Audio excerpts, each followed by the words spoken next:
तो दोस्तों आज मैं एक्सप्लेन करने वाला हूँ nobody sleeps in the woods tonight के पार्ट 2 को। और जैसा कि मैंने अपने पार्ट 1 के एक्सप्लेनेशन में कहा था कि इसका पार्ट 2 जरूर आना चाहिए, सो हियर इट इज। और अगर आपने इसका पार्ट 1 नहीं देखा है तो उसका लिंक मैं आपको नीचे डिस्क्रिप्शन में दे दूंगा, जाकर जरूर देख लेना क्योंकि ये उसका डायरेक्ट सीक्वल है। पार्ट 1 को देख ही लेना, अदरवाइज आपको कुछ भी समझ में नहीं आएगा। और कई लोग यहाँ पर मुझसे ये भी पूछते हैं कि इन फिल्म्स को कहाँ देखा जा सकता है। तो दोस्तों आप इस मूवी को डायरेक्टली नेटफ्लिक्स पर जाकर देख सकते हैं। वहाँ पर पार्ट 1 एंड पार्ट 2 दोनों ही अवेलेबल हैं और ये एक पोलिश हॉरर मूवी है। तो आज हम इसको एक्सप्लेन करते करते यहाँ पर ये भी देख लेंगे ये कितना मजेदार है। और दोस्तों मैंने हाल ही में एक्सप्लेन किया है डिबुक मूवी को, जो कि इमरान हाशमी की मूवी है। तो अगर आपने नहीं देखी है तो वो भी जाकर देख लेना, link is in the description. तो चलिए अब बिना किसी देरी के चलते हैं सीधा वीडियो की तरफ।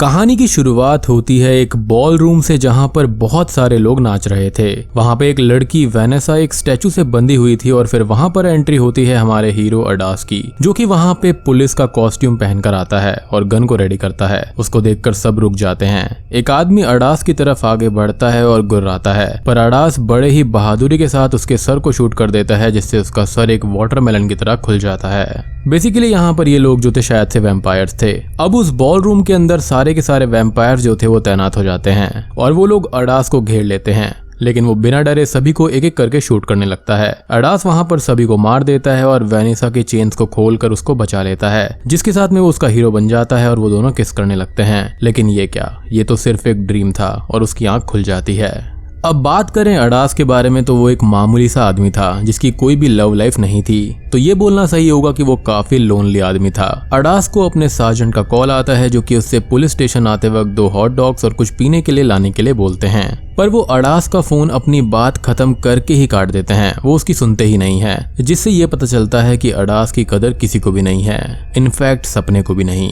अडास अब पुलिस स्टेशन के लिए तैयार होता है और ग्रोसरी स्टोर जाता है, जहां पे वो 2 हॉट डॉग्स और 2 ऑरेंज जूस ले लेता है। ग्रोसरी स्टोर का ओनर जब हॉट डॉग्स बना रहा था, वो एक दरवाजे के पास जाके एक कुत्ते को मार के वहां से भगा देता है और अडास को इस बात पे काफी गुस्सा आता है। वो खाने के लिए पेमेंट करता है और उस ग्रोसरी स्टोर के ओनर को एनिमल प्रोटेक्शन राइट्स के बारे में बोलने लगता है और बोलता है कि अगर आगे से फिर से उसने ऐसा किया तो वो उसको जेल में डाल देगा। पर ग्रोसरी स्टोर का ओनर भी उसको सीरियसली नहीं लेता और उसे स्टोर से बाहर जाने के लिए बोल देता है, जो कि बहुत ही खतरनाक बेइज्जती थी। खैर अडास खाना लेकर चुपचाप पुलिस स्टेशन आता है और सीधा वेनेसा के पास जाता है और उसे ऑरेंज जूस देने की कोशिश करता है, बट वो उसे मना कर देती है। अब अडास को वहां पर लॉकअप के अंदर से कुछ आवाजें आ रही थी, जिसको चेक करने के लिए वो वहां पर जाता है। और ये क्या, वहां पर तो वही म्यूटेटेड ट्विंस थे जो कि पिछली मूवी में मॉन्स्टर बन गए थे, और वहां पर जोशा भी थी। जी हाँ, अब यहाँ पर अडास और जोशा दोनों का ही एक ऑकवर्ड सा आई कांटेक्ट होता है और फिर थोड़ी देर में सार्जेंट रेस्ट रूम से बाहर आते हैं। अब अडास यहाँ पर सार्जेंट के पास उनको खाना देते हुए लॉकअप के अंदर बंद हुए लोगों के बारे में पूछता है। सार्जेंट ये बताते हैं कि पिछली रात को जोशा, जो कि लॉकअप में बंद थी, वो खून और मिट्टी से सनी हुई स्टेशन में आई थी और कुछ मीटियोर्स के बारे में बात करने लगी। और उसने ये भी बोला कि उसके सारे दोस्त मारे जा चुके हैं। बेसिकली वो यहाँ पर कैंपिंग के लिए आई थी और वहां पर उसके जो दोस्त थे वो मारे जा चुके थे, यानी कि उनके ग्रुप के जो और लोग थे, जिसके बारे में मैं ऑलरेडी पार्ट 1 में आपको बता चुका हूँ। खैर वो ये बोलती है कि उसके दोस्तों को उन्हीं इविल ट्विंस ने मारा है, जिसकी वजह से जोशा ने इविल ट्विंस में से एक को मार दिया था, जो कि सिर्फ उसको लगा। जिसके बाद में सार्जेंट वहां पे गए और वहां पर एक इविल ट्विन था और बाद में उसी पुलिस स्टेशन के किसी दूसरे ऑफिसर ने दूसरे भाई यानी म्यूटेटेड बंदे को पकड़ लिया था और अब उनके पास में बस कुछ ही लाशें बची हैं। तो सार्जेंट को यहाँ पर कुछ भी समझ नहीं आ रहा था, जिसकी वजह से उन्होंने तीनों को ही लॉकअप में बंद कर दिया। बेसिकली इन म्यूटेटेड ट्विंस ने ही सबको मार दिया होगा।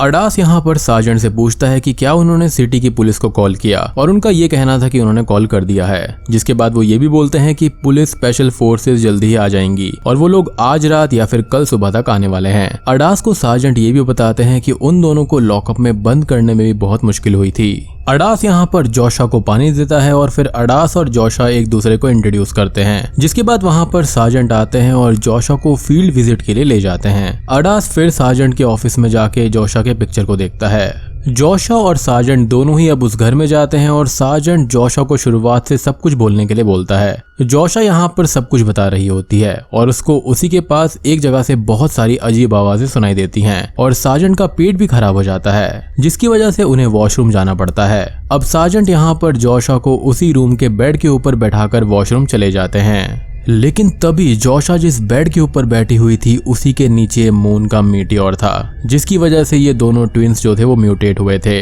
जहां से एक ब्लैक लिक्विड निकलता है और जोशा के पैरों को घेर लेता है। अब जब तक सार्जेंट घर के अंदर आ पाते जोशा एक मॉन्स्टर बन चुकी थी और सार्जेंट को वो उस बेड पर नहीं मिलती।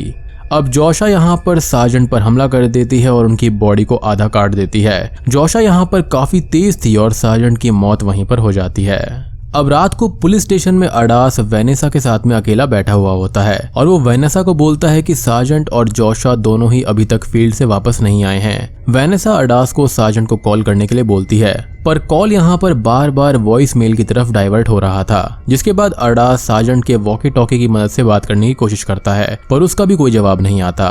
वेनेसा अडास को अकेले ही जाने के लिए बोलती है, पर अडास मना कर देता है क्योंकि उसे खुद को भी सेफ रखना था। फिर उसके बाद वेनेसा अडास के साथ उस घर में आती है। अडास वेनेसा के साथ गाड़ी में एक स्मॉल टॉक करने की नाकाम कोशिश करता है क्योंकि वो उसको सीक्रेटली लाइक करता था। वेनेसा जब वहां पर पहुंचती है तो उनको वहां पे सार्जेंट की गाड़ी मिलती है और फिर सार्जेंट की आधी कटी हुई लाश भी दिखती है। अडास यहाँ पर वेनेसा को बोलता है कि उन्हें वापस स्टेशन चले जाना चाहिए और फिर से स्पेशल फोर्सेस के साथ में वापस आना चाहिए, पर वेनेसा उसे वीक बुलाकर वहां पर रुकने के लिए मजबूर करती है। वेनेसा के अकॉर्डिंग उनको स्पेशल फोर्सेस का इंतजार नहीं करना चाहिए क्योंकि जितनी देर वो इंतजार करेंगे और भी लोग मारे जाएंगे। वेनेसा अडास की बातें सुनने के लिए राजी ही नहीं थी और वो 2 और लोगों की मदद के लिए कॉल करती है और कॉल जाता है स्लोवेक और मारियुश के पास। वो दोनों तैयारी करके गाड़ी में जंगल की ओर बढ़ जाते हैं। अब एक कैंप के ऑफिस में हमको एक आदमी दिखाया जाता है जो कि जेनेस्का को कंप्लेंट कर रहा होता है कि कैसे सब मॉडर्नाइजेशन में इतने बह गए हैं कि छोटी छोटी चीजें उन्हें ऑफेंड कर देती हैं। वो इन सबको ठीक करना चाहता है, जिसकी वजह से ही उसने ये कैंप खोला।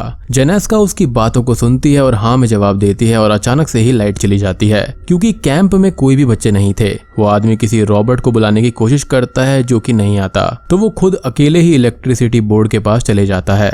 वो ये देखता है कि इलेक्ट्रिसिटी बोर्ड को किसी ने तोड़ दिया है। वो उसे ठीक करने की कोशिश करता है तो वहां पे स्पार्क होता है और फिर अचानक से वो मॉन्स्टर आके उस आदमी को इलेक्ट्रिसिटी बोर्ड के अंदर धकेल देती है, जिसकी वजह से उसका पूरा मुंह जल जाता है और उसके बाद वो उसके पेट में हाथ घुसाकर उसकी सारी अंतड़ियों को निकाल देती है, जो कि काफी ग्रोस था। खैर अब वेनेसा और अडास को मारियुस और स्लोवेक ज्वाइन करते हैं और वो जंगल की तरफ जाने वाले फुटप्रिंट्स को फॉलो करने लगते हैं। अभी भी अडास उन लोगों को मना कर रहा था कि उन्हें आगे नहीं बढ़ना चाहिए और स्पेशल फोर्सेस का वेट करना चाहिए, लेकिन ये उसकी नहीं सुनते। वो लोग रास्ते में एनिमल ट्रैप सेट करते हुए आगे बढ़ते हैं और वेनेसा अडास से बोलती है कि वो बहुत ही एनोइंग है, इसलिए शांत रहे। अब एक तरफ मारियुस, वेनेसा और अडास एक साथ थे और दूसरी तरफ स्लोवेक अकेले ही 20 मीटर आगे चला गया था दूसरा ट्रैप सेट करने के लिए। अब वहां पर ट्रैप सेट करते करते स्लोवेक का हाथ जो था वो ट्रैप में फंस जाता है और कट जाता है। मतलब ये बढ़िया है, खुद ही ट्रैप सेट करो और खुद ही को कटवा लो। खैर जिसके बाद में वो मारियुस को बुलाता है। वो अब स्लोवेक के हाथों को बांध देते हैं ताकि उसकी ब्लीडिंग रुक जाए और स्लोवेक को पास वाले कैंप में लेकर जाते हैं। अडास उनको अभी भी बोल रहा था कि उन्हें वापस चले जाना चाहिए, पर उसकी बातें कोई भी नहीं सुन रहा था। मुझे लगता है कि यहाँ पर सिर्फ यही एक बंदा समझदार है, लेकिन खैर क्या कर सकते हैं। अगर इन्होंने इसकी बात मान ली तो मूवी आगे कैसे बढ़ेगी। खैर वो लोग अब एक एम्बुलेंस के अंदर जाते हैं जहां पर ऑलरेडी बहुत सारा खून था। अडास अब उस मॉन्स्टर को डोर से देखता है और फिर वो सबको बोलता है कैबिन में जाए। अडास यहाँ पर वेनेसा को बताता है कि उसने जोशा को देखा है और वो उन ट्विन ब्रदर्स की तरह ही लग रही थी। खैर उसी वक्त उन्हें एक आवाज सुनाई देती है कबर्ड से। चेक करने पर वहां पे जेनेस्का छुपी हुई थी। वो बताती है कि उस आदमी के साथ क्या हुआ और इन सारी बातों के बीच में ही स्लोवेक की मौत हो जाती है और वो मॉन्स्टर वहां पर ये भी देखती है कि वो लोग कैसे अडास को ट्रीट कर रहे थे। मारियुस ये बोलता है कि वो स्लोवेक को घर लेके जाना चाहता है, पर क्योंकि अभी मॉन्स्टर खुले में बाहर थी सब उसे मना करते हैं और अडास उससे ये भी बोलता है कि उन्हें अभी रुक जाना चाहिए क्योंकि स्पेशल फोर्सेस जल्दी ही आ जाएंगे।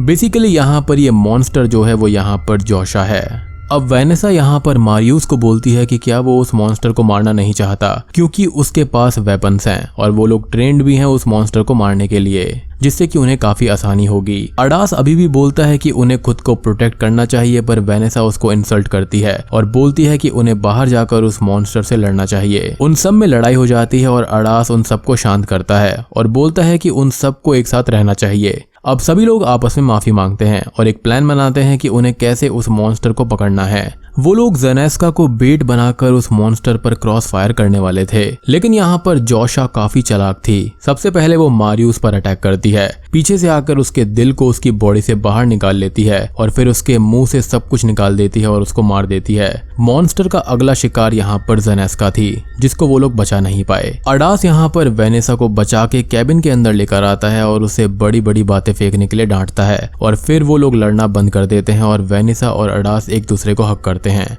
अब जोशा यहाँ पर जेनेस्का के कटे हुए हाथ और पैर कैबिन के अंदर फेंकती है और फिर खुद कैबिन का दरवाजा तोड़कर जेनेस्का का सर लेकर अंदर आती है।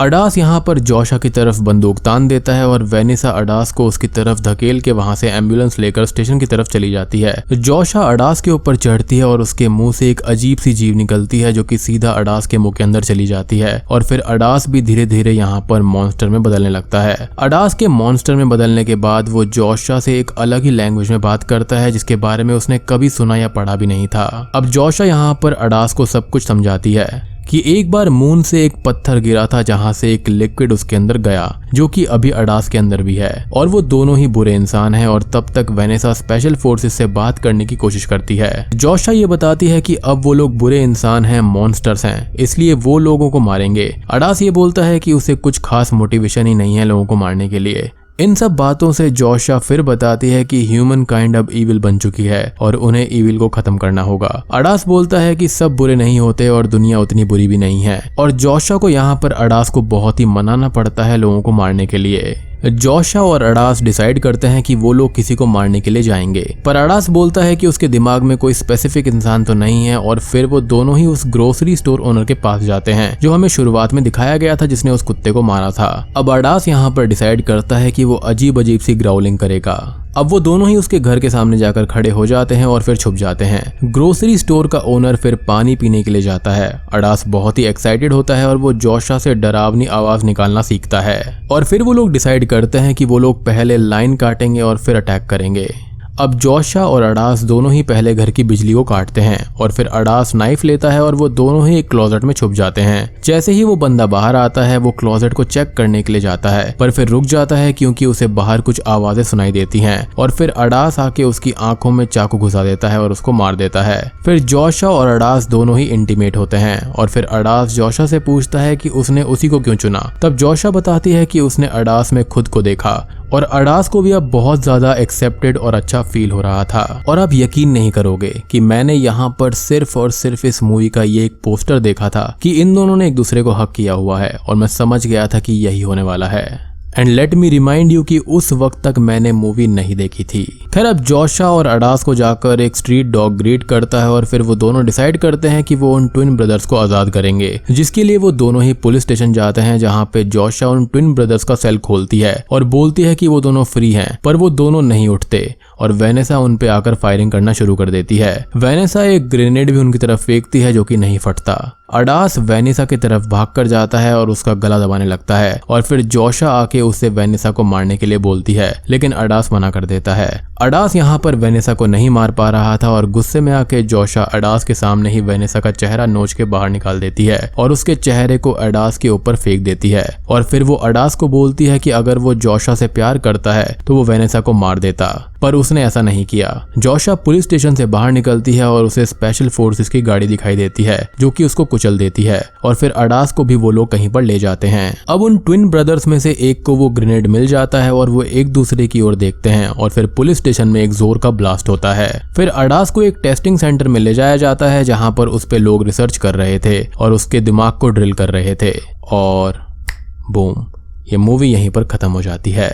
तो दोस्तों ये थी nobody sleeps in the woods part 2 की कहानी। अब यहाँ पर एंड में जोशा और ट्विन ब्रदर्स मेरे हिसाब से मरे नहीं होंगे, क्योंकि पार्ट 1 में हमको ये दिखाया गया था कि ट्विन ब्रदर्स के ऊपर गाड़ी चलाई गई, उनको मारा गया, लेकिन फिर भी वो मरे नहीं थे, वो काइंड ऑफ इमॉर्टल थे। तो यहाँ पर हो सकता है कि पार्ट 3 भी आएगा, जहाँ पर साइंटिस्ट ये डिस्कवर करेंगे कि ये ब्लैक लिक्विड और ये मीटियोर का पंगा है क्या, और ये कैसे लोगों को म्यूटेट करके उनको शक्तियां देता है। इतना तो कंफर्म है कि यहाँ पर वो अलग टाइप की लैंग्वेज बोल सकते हैं, कैनिबलिस्टिक नेचर उनका होता है और उनका खुद का दिमाग भी होता है, जैसे कि यहाँ पर अडास और यहाँ पर जोशा का था। शायद से हो सकता है कि पार्ट 3 में दिखाया जाए कि ट्विन ब्रदर्स अपनी स्टोरी बताएंगे कि ऐसा होने के बाद में उनको कैसा फील हुआ था। तो इस मीटियोर के बारे में अभी भी पूरी तरह से बातें क्लियर नहीं हुई हैं, तो पोटेंशियली एक पार्ट 3 भी हो सकता है, लेकिन पर्सनली मुझे पार्ट 1 काफी सरप्राइजिंग लगा था। लेकिन पार्ट 2 मुझे उतना पसंद नहीं आया, क्योंकि इसका जो एग्जीक्यूशन है और डायरेक्शन है वो उतनी बढ़िया नहीं लगी। इस मूवी को मिक्स रिव्यूज मिले हैं, मोस्टली नेगेटिव मिले हैं, तो मुझे नहीं लगता कि इसका पार्ट 3 आएगा। लेकिन अगर पार्ट 3 आया तो वो काफी ज्यादा मजेदार हो सकता है, क्योंकि वहां पर काफी सारी पॉसिबिलिटीज ओपन हो जाती हैं। तो उम्मीद करता हूँ कि आपको वीडियो पसंद आई होगी, और आप बताना कमेंट सेक्शन में कि आपको ये मूवी कैसी लगी। और यार वीडियो को लाइक कर जाया करो, लाइक आजकल काफी कम आ रहे हैं। लाइक 50,000 व्यूज पर सिर्फ 5,000 लाइक्स, कम से कम 10,000 लाइक तो कर दिया करो। चैनल पर नए हैं तो सब्सक्राइब कर लीजिए और इंटरेस्टिंग वीडियोस के लिए। तो मैं आप सबको मिलता हूँ अगली वीडियो के साथ में, तब तक के लिए